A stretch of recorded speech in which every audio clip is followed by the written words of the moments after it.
सिखोना जोहोलाव माहारियारि हाग्रामानि बेसेन गोसा जिब जुनार रैखाथि खालामनो थाखाय दिनै रड सेफ्टि एन्ड वाइल्डलाइफ प्रटेक्शन सांग्रांथि हाबाफारि खुंफुंदों।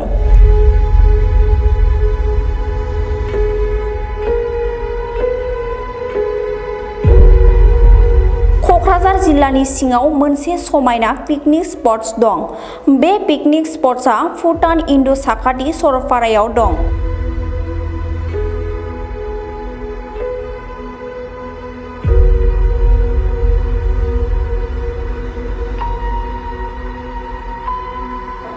बे पिकनिक स्पट्सआव गुबुन गुबुन ओनसोलनि रायजो राजाफोरा पिकनिक एबा लावखार ओंखाम जानो एबा बेरायग्लांनो थाङो।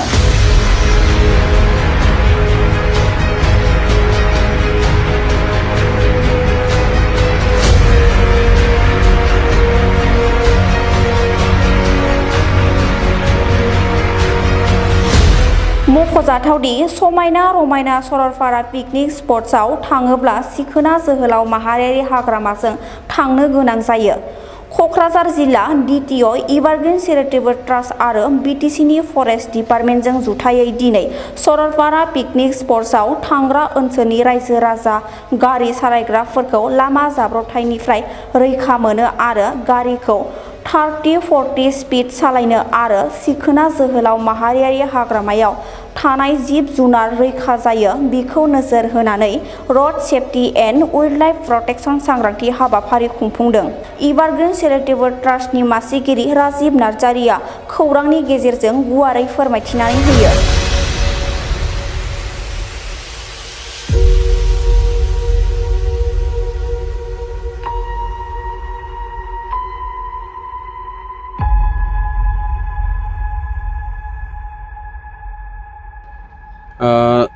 जोंनि बे एभारग्रीन चेरिटेबल ट्रास्ट अफिस मोखाङावहाय जोंनि सिखोना जोहोलाव नेशनेल पार्कनि गेट मोखाङाव जोंनिनो क'क्राझार जिल्लानि रादाब बुथुमगिरि नोंथांमोनखौ आङो सिगां सिनथ्राव बरायनानै लाबाय। बे समावहाय जोङो रायजो राजानिसिम मोजां मोनसे रादाब फोसावहरनो सानदों। दिनै जोंनि नैबे सिखोना जोहोलाव नेशनेल पार्कआवहाय रबिबार अफिस बन्द जानायखाय गोबां दावबायारिफ्रा नैबे सिखोना जोहोलाव नेशनेल पार्कखौ नायनो लुबैनानै फैयो आरो सरलपारायाव मोनसे पिकनिक स्पट दं। बेयावहाय दुगैनो बा बेरायनो बा न'खरनि माखासे बेरायनायनि जाहोनाव बिथांमोना दिनै अफिस बन्दखाय फैयो। जों बयखौबो बरायनानै लायो। नाथाय जोङो दिनै रायजो राजानिसिम खावलायनो साननाया बेनो, मैयानि सनिबारनि जिथुनाखि घटना बे घटनाखौ लानानै दिनै जोङो रड श' प्रग्राम जों लानो गोनां जादों। बे रड श'आवहाय जोंनि एभारग्रीन चेरिटेबल ट्रास्टनिफ्राय बानजायदों आरो जोंनि DTO सार जिहेतु क'क्राझार जिल्लानि ट्रान्सपर्ट डिपार्टमेन्टनि जाया सामलायगिरि बिथांखौ जोङो लिंहरदों आरो लोगोसे फरेस्ट डिपार्टमेन्ट जों मोनथाम डिपार्टमेन्टजों दिनैनि बे रड श' एवारनेस प्रग्रामखौ खालामनाय जादों। दा रायजो राजानिसिम मेसेजआ बेनोदि मैयाहाय गंथाम गारिया ओरैबायदि बेलथायदों, माने अभार स्पिड सालायनानै लामा मोजां जानायखाय अभार स्पिड सालायनायलाय बिथांमोननि जिउआबो खहा जानो गोनां जादों। आरो बेजों लोगोसे मैयानि दिनावनो आरोबाव जोंनिनो नायल' जाल' एसेल' संखियाजों दिनै जिउ खांनाय सिखोना जोहोलाव नेशनेल पार्कनि सिङाव थानाय गल्डेन लिंगुरखौबो बिथांमोना दानथारनानै गालांदों। दा जोङो बे गल्डेन लिंगुर दानथार जानाय आरो मानसिनि जिउ खहा जानायखौ नुनानै जोङो गोसोआव गोजोननाय मोनाखै। बेनिखायनो जोङो दिनैनि रड श' प्रग्रामखौ जोङो लानो गोनां जादों। दा बेनोदि बयबो बेरायनो फै, नाथाय लोंनाय जानाय आरो गारि स्पिड सालायनाय बेफोर गासैखौबो बयबो गावबागाव कन्ट्रल खालामनानै जोंनि बे सिखोना जोहोलाव नेशनेल पार्कखौ साखोन सिखोनै लाखिनो हायोब्ला जोबोद मोजां होननानै जोङो बयखौबो खावलायदों। बेनिखायनो जोङो आरोबाव बे समावहाय रायजो राजानिसिम बुंनो साननाया बेनो, सिखोना जोहोलाव नेशनेल पार्कआ मोनसे गोदानै दाजानाय नेशनेल पार्क। दा जोंहा बे लामानि right side and left side गोबां मानसिफ्रा बेबादिनो गारियाव दैफोर लाबोयो बथल आरो लोंनानै खोरखिजों गाहरो आरो जाग्रा बेसादफोर लाबोयो। बे जाग्रा बेसादफोरखौबो खोरखिजों गाहरनानै बिसोरो गोबां मैला खालामनो हमबाय। दा बेनिखायनो जोङो खावलायनो गोसो जादों जायफ्रा जाग्रा बेसाद मुवाफोरखौ लाबोदों बे जाग्रा बेसादखौ जाखांनानै लोंखांनानै गाव गावनि गारियावनो लांफिननानै नङाब्ला डास्टबिन नुयोब्ला बेयाव गारनानै जेन' थाङो बेखौबो जों गुरै खावलायदों। आरो जोङो बे सिखना जोहोलाव नेसनेल पार्कखौ बेंगिरि जानायखाय जोङो खावलायनो गोसो जादों जोंनिनो बिटिआर हालामनि सामलायगिरि जाया बे बिटिआर हालामखौ दैदेनदों दा जोंनि श्रीजुत हाग्रामा महिलारि सारनिसिम जों खावलायनो गोसो जादों। बे सिखना जोहोलाव नेसनेल पार्कआ जाहैबाय जोंनि बर'नि मोनसे जारिमिनारि थावनि होननानै जों बुंनानै लानो हायो। मानो होनना बुङोब्ला जोङो बेयाव सिखना जावलिया देवान सिखना जोहोलाव नेसनेल पार्क आरो गोबां बेबादिनो गोदो गोदायनिफ्रायनो आबै आबौ समनिफ्रायनो बे जायगायावहाय बेयावनो फुजा होनानै न'खरनि समस्याफोरखौहाय गोजोननाय लानाय आरो बेबादिनो जोङो सिखना जोहोलाव नेसनेल पार्क सिङावहाय गोबां जिब जुनारफोर आगोलफोर दङमोन।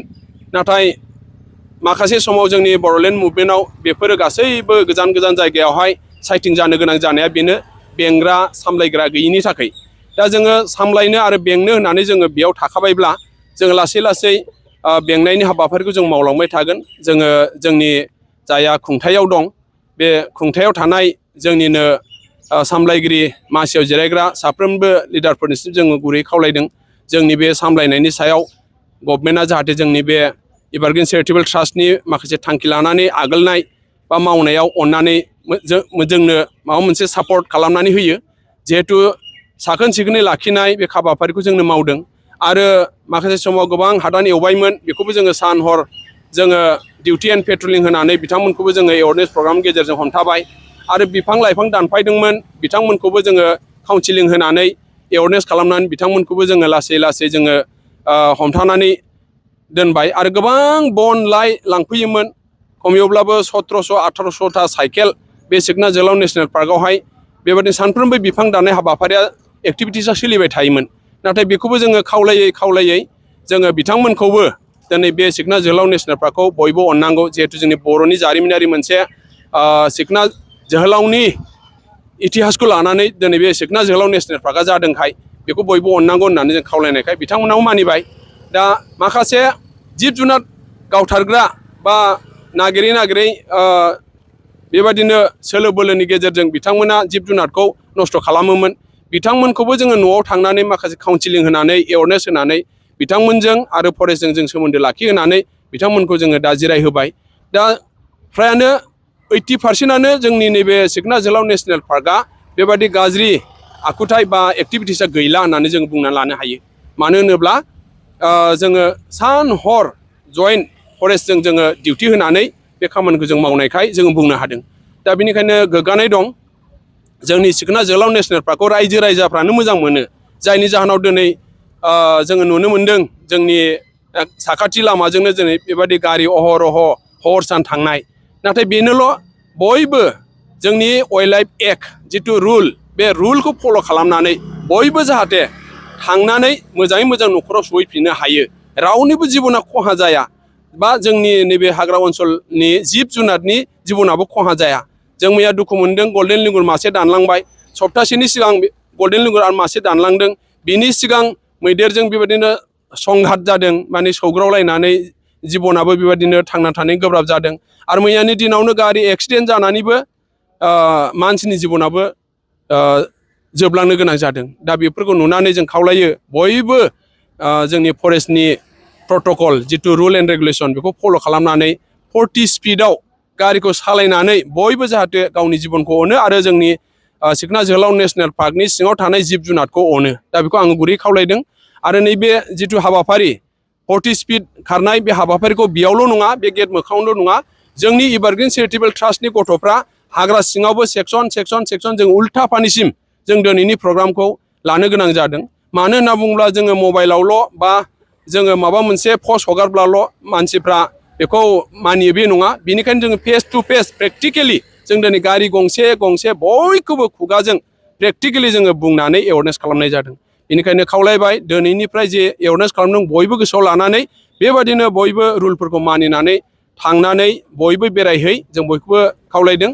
दा बेनिखायनो दिनैनि बे प्रग्रामनि गेजेरजों रायजो राजाखौ मिथिहोहरनाया बेनोदि जोंनि सिखना जोहोलाव नेसनेल पार्कखौ बयबो मिथिगौ फेमास अनो सिबियो आरो जोंनि जारिमिनारि मोनसे नेशनेल पार्क होननानै बयबो गनायथि होदों जों बेखौ बुजिदों दा बेनिखायनो बेनोल' जोंनि एक्ट जिथु फरेस्टनि वाइल्ड लाइफनि एक्ट बे एक्टनि रुलफोरखौ मानिनानै जाहाथे बयबो थांलाय फैलाय खालामो बेखौ जोङो एभारग्रिन चेरिटेबोल ट्रास्टनिफ्राय बयनिसिमबो रायजोफोरनिसिम जों खावलायनाय थाबाय गोजोन्थों।